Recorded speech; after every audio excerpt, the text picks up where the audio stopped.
Kelvin Cochran grew up in Shreveport, Louisiana, one of 6 children raised by a single mom in extreme poverty. My father left my mother, and my mother never remarried.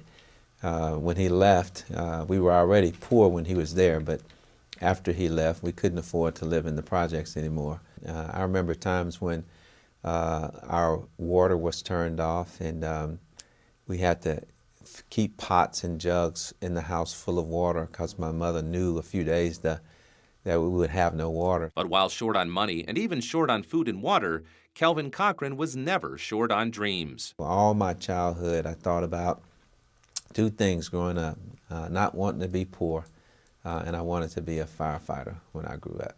Cochran accomplished his dream and more. After decades of distinguished service, including time as fire chief in Shreveport and Atlanta, Cochran was named to the highest post in the fire profession, U.S. Fire Administrator under President Obama. It's really an understatement for me to say that my dreams came true. They have been exceeded far above I've ever thought or asked. And those principles that I was taught as a kid, faith in God, education, respect authority, and treat other people like you want to be treated, really fed my career success and my life success. Cochran was, quote, begged, end quote, by Atlanta Mayor Kasim Reed to return to his old post. He did, and was later named Fire Chief of the Year for 2012. But in November 2014, Cochran was suspended without pay for 30 days, and the city of Atlanta launched an investigation.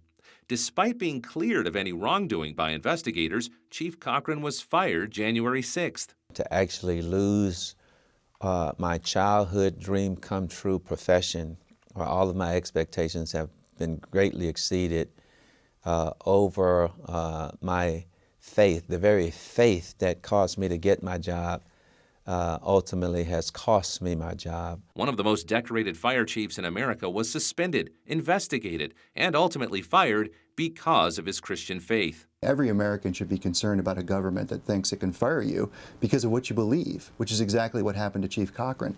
If it can happen to him, a distinguished firefighter who attained the highest position in the fire service in the United States, it can happen to anybody. The center of the controversy is a 2013 men's Bible study and devotional that Cochran wrote on personal time. This 162-page book on Christian living and God's plan for our lives only briefly mentions that all sex outside of marriage, including homosexuality, is counter to biblical teaching. But it was those few sentences that got Cochran in hot water. Despite being completely exonerated over concerns related to his conduct and how he treats people, the city fired him anyways. And that really goes to show that they fired him for one thing, and that is he held the wrong beliefs, according to the city. The city and the activists who called for the chief's job will have a hard time running from overt public statements targeting Cochran's faith and even his thoughts. City Councilman Alex Wan, a leader in the campaign to oust Cochran, told the Atlanta Journal-Constitution, "I respect each individual's right to have their own thoughts, beliefs, and opinions. But when you're a city employee and those thoughts, beliefs, and opinions are different from the city's, you have to check them at the door." USA Today quoted Mayor Reed making clear that Cochran's Christian beliefs were not welcome in his administration. The material in Chief Cochran's book is not representative of my personal beliefs and is inconsistent with the administration's work to make Atlanta a more welcoming city for all citizens. The reality is the mayor, when he suspended him without pay for 30 days, came out and said that he profoundly disagreed with and was deeply disturbed by what Chief Cochran wrote in his book. And that was the reason given for the initial suspension. Now, sure, the city has come out and said a lot of different things since then. Those are what we call pretexts in the law.